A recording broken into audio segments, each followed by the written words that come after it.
자, 간밤 뉴욕 증시에서도 약간 방향성이 나오지 않는 모습입니다. 그런 때일수록 어떤 이슈에 더 초점을 맞춰서 종목까지 보셔야 될지가 중요한 시기가 될 텐데요. 오늘 모닝 스탠바이에서 이러한 부분들 말씀드립니다. 자, 오늘 바로자산운용의 윤정식 상무입니다. 상무님, 안녕하십니까? 네, 안녕하세요. 네. 자, 금리 인하와 관련해서 이 부분을 시사한 이후에 첫째 뉴욕 증시 거래가 됐는데 혼조 마감이 돼서 시장 분위기가 좀 신중한 것 같다라는 생각을 했습니다. 오늘장 개장하기 전에 봐야 될 체크 포인트 어떤 것들이 있을까요? 네, 사실 좀 전에 말씀 주셨던 좀 더 신중해야 되겠다라는 게 가장 중요한 체크 포인트가 될 것 같은데요. 사실 시장은 기대를 했죠. 이 파월 의장의 입에서 확실하게 정책의 변화, 방향을 틀겠다, 금리를 인하하겠다라는 얘기가 나왔고, 그러면서 시장은 우와, 이제는 확실해졌으니까 시장은 좀 더 많이 상승할 수 있겠다라는 기대감이 있었는데, 이 전일 국내 증시도 그렇고, 이 새벽에 끝난 미국 증시도 그렇고, 굉장히 좋은 모습보다는 차익 실현 매물 많이 나오고, 조금 더 확인할래, 조금 더 확인하자, 이런 이 분위기가 여전히 좀 많이 나와 있는 그런 상황입니다. 전일 미국 증시부터 좀 말씀을 드리면, 미국 증시 같은 경우는 나스닥에서 엔비디아 실적을 좀 더 많이 기다리는 그런 모습이었죠. 엔비디아 실적, 그 어느 때보다 가장 중요한 실적이다라는 얘기가 나올 정도로 지금 엔비디아의 실적이 만약에 좋지 않다라면 시장 유동성이 확대가 될 것임에도 불구하고 다시 한번 조정이 나올 수 있을 정도로 반도체에 대해서 경계심이 굉장히 많이 커져 있는 상황인데요. 그런 상황이기 때문에 이 엔비디아의 경계심으로 인해서 매물은 계속적으로 좀 나왔습니다. 상승 출발했지만 하락으로 전환시켰고요. 나스닥이 좀 많이 떨어지는 그런 모습을 보여줬습니다. 그런데 러셀과 다우는 비교적 견조한 모습을 보여주고 있고, 다우지수 같은 경우 또 사상 최고치죠. 이 러셀은 또 중소형주가 좀 많이 있습니다. 그러면서 이 반도체에 대해서는 경계 심리가 굉장히 커져 있고 매물 출회되고 하락하는 모습이 있었지만, 중소형주에 대해서는 비교적 좋은 모습들이 좀 나오는 그런 모습이 있었고, 섹터별 로테이션이 미국에서도 많이 일어나고 있는데 상당히 좀 짧게 일어나고요. 섹터가 또 다 같이 움직이지 않는 경우들도 상당히 좀 많습니다. 이 국내 시장도 좀 어렵죠. 이제는 이 시장의 급락은 어느 정도 좀 멈춘 상황인데, 물론 이제 엔비디아의 실적에 대한 변수가 없다라면 이런 상황들은 좀 더 갈 가능성이 높습니다. 그런데 여기에서 종목을 고르기에는 상당히 좀 난이도가 올라가져 있는, 그러니까 좋은 시장이 있고요, 나쁜 시장이 있고 또 어려운 시장이 있는데, 지금은 어려운 시장의 모습들을 보여주고 있습니다. 거래대금도 좀 많이 줄어들어 있고, 종목과 섹터에 대한 연속성도 상당히 많이 떨어져 있기 때문에 이 미국 시장과 국내 시장, 사실 이 종목 고르기가 좀 어려운 그런 모습들이 있는데, 국내 증시도 사실 기대를 했었죠. 이 금리 인하, 이제는 다시 한번 또 좋아지겠구나 라고 생각을 했는데, 외국인이 어제는 더 많이 매도했습니다. 이 현물에서 코스피에서만 4,600억 이 매도를 하는 그런 모습을 보여줬고, 그러면서 이 상승을 지키지 못하고 하락으로 전환하면서 이 하락폭이 크진 않았습니다만 다시 2,700선 아래로 내려가는 그런 모습을 보여줬고요. 이 6거래일입니다. 계속적으로 10조 원 미만, 어제도 9조 원 턱걸이하면서 좀 올라왔는데요. 그러면서 거래대금은 계속적으로 좀 떨어져 있는 그런 상황이고, 미국에서도 반도체 조정 나오긴 했습니다만 국내에서도 삼성전자와 SK 하이닉스 이 조정이 나왔습니다. 환율 관련해서 좀 악재도 받을 수 있다. 환율 관련해서 원화가 강세가 되는 게 수출주에 부담이 될 수도 있다. 이런 얘기들이 나오면서 반도체 제일 많이 좀 매도가 좀 많이 나왔고요. 그리고 자동차도 매도가 나왔고, 조선주들까지도 좀 매도가 나오면서 수출 관련된 종목들은 대체적으로 좀 약세를 보여줬고요. 그런데 환율 수혜 관련해서는 이 전기가스, 은행과 같은 이런 종목들은 좀 수혜를 보는 그런 모습들을 보여줬습니다. 전체적으로는 금리가 떨어진다라는 점, 유동성이 늘어난다라는 점, 이런 모습, 이런 부분들에 대해서는 좀 제한적인 접근이 가능한 그런 상황이다. 라고 보시면 되겠고요. 그러니까 수출하는 종목들보다는 금리가 좀 떨어졌을 때, 유동성이 늘어났을 때, 어제도 좀 말씀을 드렸지만, 유동성이 늘어났을 때 수혜를 보는 이런 섹터들로 철저히 좀 압축해서 시장 대응하시면 좋을 것 같습니다. 네.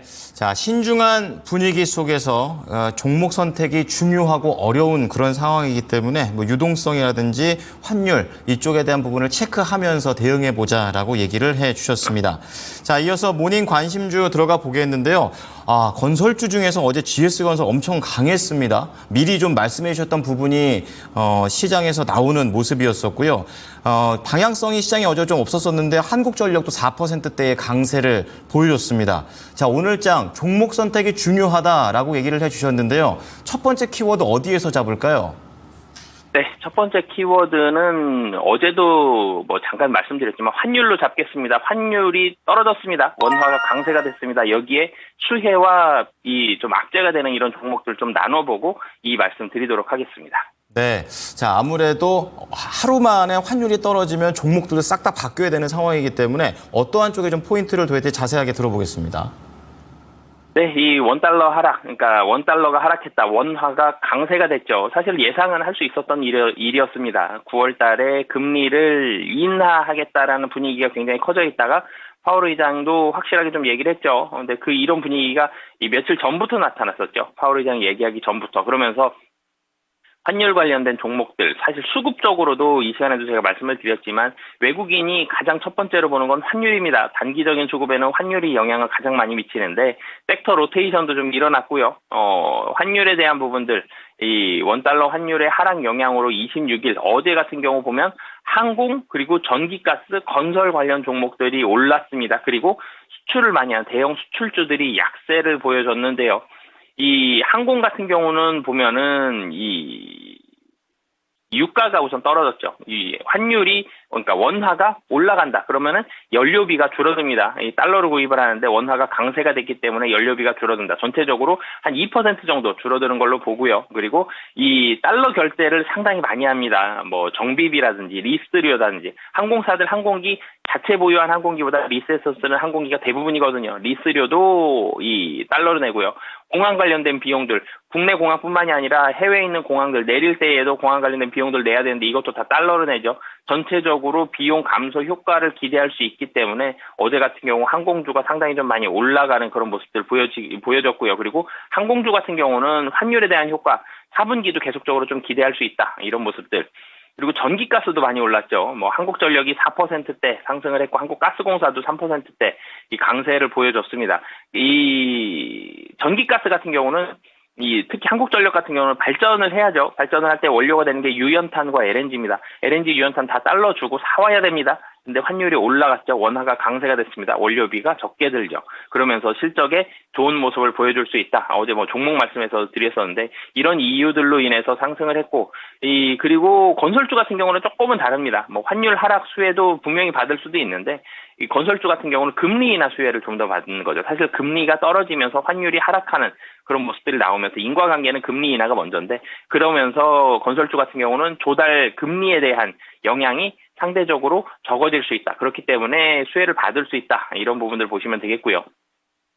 하지만 반대로 보면 외국인의 차익 실현과 있고 환차손 우려감으로 인해서 수출주는 차익 실현 매물이 출회가 됐습니다.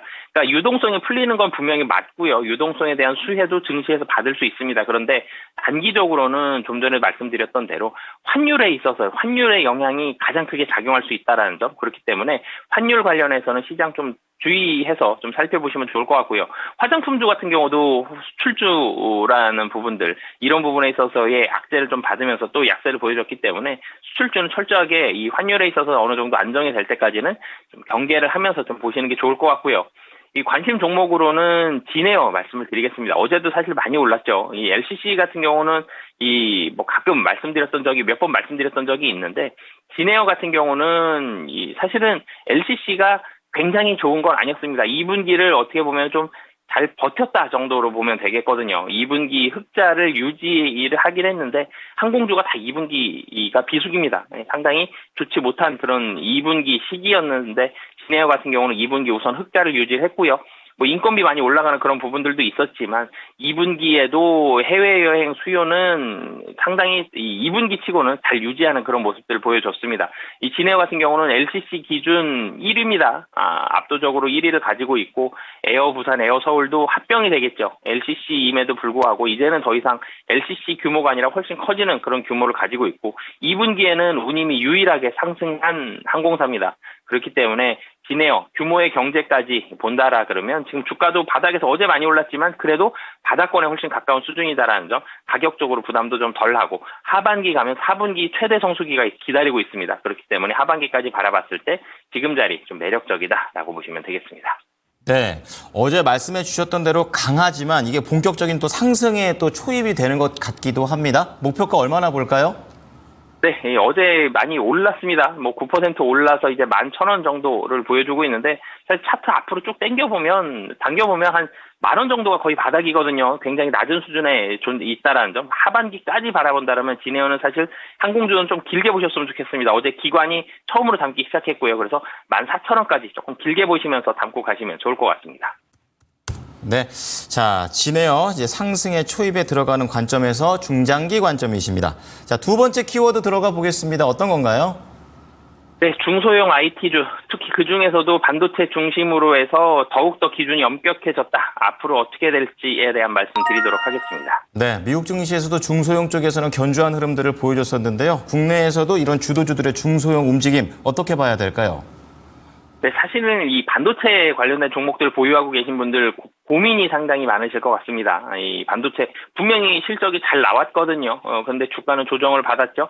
이 피크보다 뭐 가장 주가 최대치 찍었을 때보다 지금 실적이 더 좋은데 주가는 조정을 받았다. 앞으로 어떻게 해야 될지, 그리고 중소형주까지 조금 더 범위를 넓혀서 좀 말씀을 드리도록 하겠는데요. IT 버블 우려감이 나왔습니다. 그러면서 IT의 산업의 전체적인 주가 조정, 특히 반도체 조정이 컸습니다. 반도체 지수와 SK 하이닉스 주가 다 한 15에서 20% 정도 주가가 고점 대비해서 좀 하락하는 모습을 보여줬습니다. SK 하이닉스 실적은 굉장히 잘 나왔거든요. 2분기 견조한 실적이 나왔습니다. AI, HBM, 반도체, D램, 메모리 뭐 관련된 종목들 실적 다 잘 나왔거든요. 그런데 주가가 조정이 나온 이유를 좀 살펴보면 뭐 피크아웃 우려감, 이제 시장이 조금 축소되는 거 아니냐 이런 우려감들이 좀 있었습니다. 이 사이클, 이 IT 반도체 사이클이 이제 고점 찍고 좀 떨어질 수 있는 거 아니냐, 아니면 전기차처럼 기대감은 많았는데 좀 덜 팔리는 거 아니냐, 이런 모습들이 좀 있으면서 주가가 조정이 나오는 그런 모습들이 있었는데, 사실 이 가장 큰 대기업들을 굉장히 큰 기업들을 제외하고는 AI 관련된 투자가 좀 줄어드는 모습은 있었습니다만, 대기업들 여기서 멈출 수는 없죠. 그런데 반도체, AI 반도체에 대한 사이클에 대한 시기가 조금은 조정이 됐습니다. 전기차가 개화가 되는 시기가 지금 미뤄졌죠. 그 정도까지는 아닙니다만 AI 반도체 사이클이 24년도 이젠 하반기로 조금은 미뤄지는 그런 모습들을 보여줬습니다. 메모리 생산업체의 이 가격들을 보면 이제 가격은 어느 정도 좀 피크를 찍고 조금 떨어지는 그런 모습들이 나오고 있죠. 근데 떨어지더라도 많이 떨어지진 않는다라는 점. D램의 ASP 상승세는 사실은 지금은 조금 떨어지긴 했습니다만 25년도도 어느 정도는 지금 정도 가격으로 이어지거나 좀 더 상승할 가능성이 여전히 좀 높은 상황이다라는 점. 이런 부분들까지 본다라면 단기적으로는 분명히 악재입니다. 지금 이 유동성이 풀리고 수출주에 있어서는 이 좀 악재가 되는 부분들이 있고, 메모리 이외의 다른 섹터들도 상당히 좀 매력적으로 보이는 섹터들이 많죠. 이런 부분들에 있어서는 좀 악재입니다만, 길게 봤을 때 분명히 말씀드리지만 조금 더 길게 봤을 때는 반도체는 여전히 매력적이다. 그러니까 단기적으로는 악재입니다만 길게 봤을 때 좋다. 근데 길게 봤을 때 그럼 어떤 쪽으로 좀 더 주목을 해봐야 되느냐? AI 쪽으로 조금 더 포커스를 맞춰야 될 것 같습니다. 시장이 HBM에 열광했던 건 마진율도 좋습니다만 새로운 먹거리인데 앞으로 더 커질 것이다라는 거에 열광을 했던 거거든요. AI 쪽으로 좀 더 포커스를 맞추셨으면 좋겠고요. 전공정 캐펙스가 늘어났습니다. 여기에 있어서의 낙수 효과를 기대해 볼 만한 이런 부분들, 그리고 실적에 있어서 포커스도 이제는 24년도 하반기 아니면 25년도를 실적을 좀 바라봐야 된다라는 점. 실적 지금 잘 나오는 건 다 알고 있습니다. 근데 25년도 4분기, 24년도 4분기라든지 아니면 25년도 실적이 좋은 이런 종목들로 좀 압축해서 살펴보시면 좋을 것 같고요. 관심적으로는 이오테크닉스 좀 말씀을 드리도록 하겠습니다. 이오테크닉스 같은 경우는 2분기 실적 부진합니다. 디스플레이랑 2차전지, 사실 이오테크닉스 반도체도 하고 있고 디스플레이, 2차전지 다 들어가고 있는데, 디스플레이와 2차전지의 부진으로 인해서 올해 실적은 상당히 좀 저조할 것으로, 예상보다는 좀 저조할 것으로 예상을 하고 있습니다. 그러면서 주가도 좀 하락하는 그런 모습들을 보여줬는데, 인건비는 또 올라갔어요. 당연히 나가는 비용들도 좀 많아졌고, 이런 부분들은 좋지 않았지만 반도체에 대한 영업 환경이 상당히 많이 개선이 되고 있다는 점. 그러면서 1분기부터 조금씩 회복이 되고 있는데, 내년도까지 바라본다라면 D램 설비 전체적으로 투자가 확대가 되고 있다는 점. 이 반도체에 대해서 영업이익단은 올라가고, 부진했었던 디스플레이와 2차전지는 바닥을 찍고 여기에서는 더 떨어질 가능성은 좀 낮다라는 점. 이런 부분들 본다라면 좀 긴 호흡에서 이오테크닉스까지 관심 갖고 보시면 좋을 것 같습니다. 네. 자, 그렇다면은 긴 호흡이라면은 어제 이런 큰 하락이 기회가 될 수도 있겠구나라는 생각인데요. 목표가 어떻게 볼까요?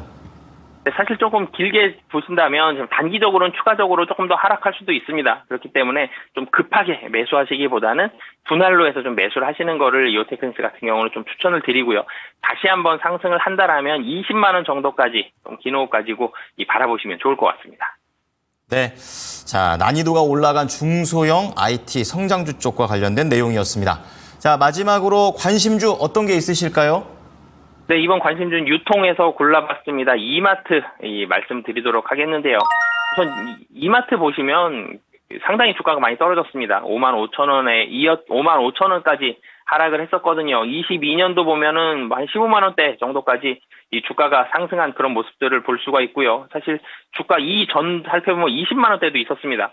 그런데 5만 원까지 하락을 했다. 굉장히 좀 많이 하락을 했었는데 하락에 대한 이유는 사실 신세계 건설에 대한 부분들 우려감이 상당히 좀 많았습니다. 이마트의 크레딧을 가져와서 신세계에 대한 자금 조달에 사용이 되는 이런 모습들이 있었는데 신세계 건설에 대해서는 추가적인 이런 리스크가 더 커질 가능성, 여기로 신세계에서 이마트로 전이될 리스크가 상당히 좀 낮아지는 이 부분이 해결이 된 그런 상황이었고요. 신세계 건설 같은 경우도 낮은 기저 효과까지 가지고 있습니다. 이마트 같은 경우는 이제는 2분기 실적을 놓고 보면 영업이익 기준 시장 기대치를 상회했습니다. 물론 이제 영업 적자는 지속이 됐습니다만 전체적으로 적자 규모가 예상치보다는 훨씬 적게 나오는 그런 모습들을 보여줬고 악재가 사실은 신세계 건설도 있었고요. 그리고 11번가 같은 이런 신세계 그룹단의 이런 리스크들도 있었는데 이런 부분들에 대한 리스크가 상당히 많은 부분이 해결이 됐다라는 점, 그리고 오픈마켓이 이제는 구조조정이 됐죠. 이런 부분들에 있어서도 수혜를 받을 수 있다라는 점, 이 포인트로 보시면 되겠고요. 그런 모습들로 인해서 연기금이 계속 사고 있습니다. 연기금이 최근 들어서 계속적으로 주가 6만 원에서 아래로 떨어져도 샀고요. 6만 원 위로 올라와도 연기금 계속 사고 있다라는 점. 바닥권에 있어서의 좀 매력도가 많이 부각이 됐고 리스크는 상당 부분 해소가 됐다라는 점. 그렇기 때문에 포트폴리오 좀 다변화 차원에서도 가격적으로도 좀 매력적이고 포트폴리오 다변화 차원에서도 좀 매력적인 상황이다라고 보시면 되겠습니다. 자, 바닥 구간이긴 하지만 그래도 단기적으로 봐서는 그냥 계단 형식으로 천천히 올라오고 있거든요. 어느 정도 보면 될까요? 네, 우선은 이 61선, 121선 다 돌파하면서 위로 점진적으로 좀 상승을 하고 있습니다. 지금 업사이드 한 10% 정도 여기서 추가적으로 더 가능하다라고 보여지고요. 사실 좀 전에 말씀드렸던 리스크가 해소가 되고 있다라고 말씀드렸는데 완전히 해결이 되면 좀 더 많이 올라갈 수 있겠지만 우선 단기적으로 7만 원 목표 가격 잡고 대응하시면 좋을 것 같습니다. 네.